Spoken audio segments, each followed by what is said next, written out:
नमस्कार, मी श्रीनिवास फडणीस.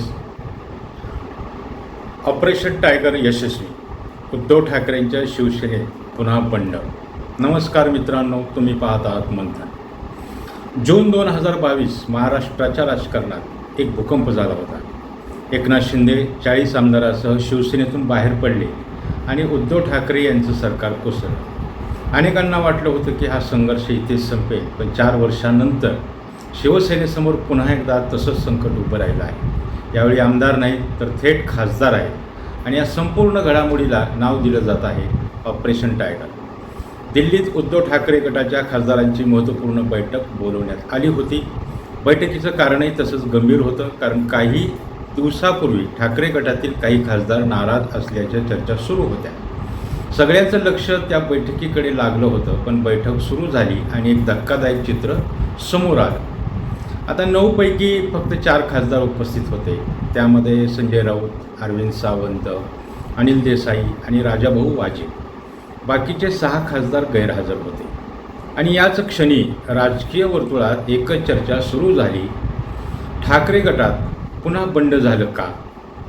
राजकीय सूत्रांच्या माहितीनुसार हे 6 खासदार स्वतंत्र गट स्थापन करण्याच्या तयारीत आहेत. आता यासाठी लोकसभा अध्यक्षाकडे अर्ज दिल्याची चर्चा आहे. आणि जर या गटाला मान्यता मिळाली तर पुढील टप्प्यात हा गट एकनाथ शिंदे यांच्या शिवसेनेत विलीन होऊ शकतो. म्हणजेच 2022मध्ये ज्या शिंदेंनी आमदार नेले तेच शिंदे आता खासदारही आपल्या बाजूला खेचत असल्याचं चित्र दिसत आहे. आता प्रश्न आहे, हे 6 खासदार आहेत तरी कोण? यामध्ये धाराशिवचे खासदार ओमराजे निंबाळकर, शिर्डीचे भाऊसाहेब वागचौरे, हिंगोलीचे नागेश पाटील आष्टीकर, परभणीचे संजय जाधव आणि मुंबई ईशान्येचे संजय दिना पाटील आणि यवतमाळ वाशिमचे संजय देशमुख यांचेही नाव चर्चेत आहे. आता या सर्व खासदारांनी 2024ची निवडणूक उद्धव बाळासाहेब ठाकरे यांच्या नावावर लढवली होती. म्हणूनच त्यांचा हा निर्णय ठाकरे गटासाठी मोठा धक्का मानला जात आहे.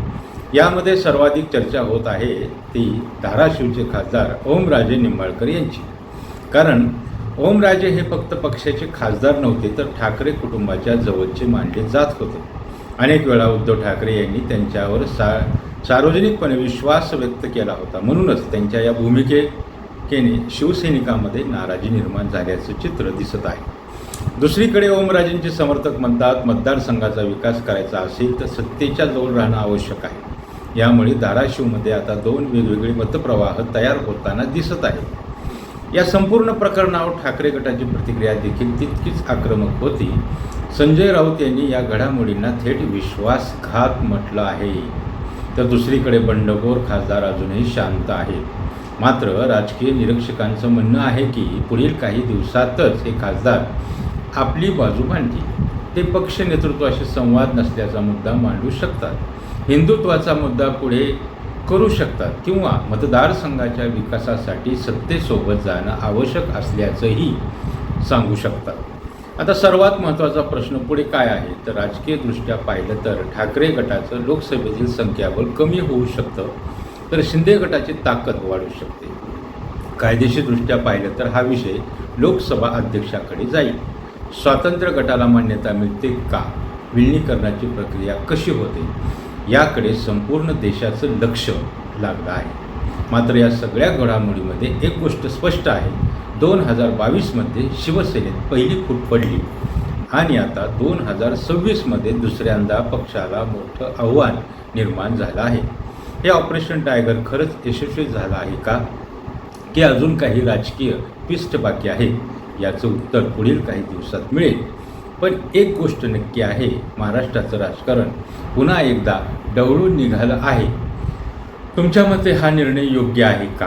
राजकीय वास्तवात आहे की विश्वासघात आहे? कमेंटमध्ये नक्की सांगा. व्हिडिओ आवडला असेल तर लाईक करा, शेअर करा आणि मंथन चॅनलला सबस्क्राईब करायला विसरू नका. धन्यवाद.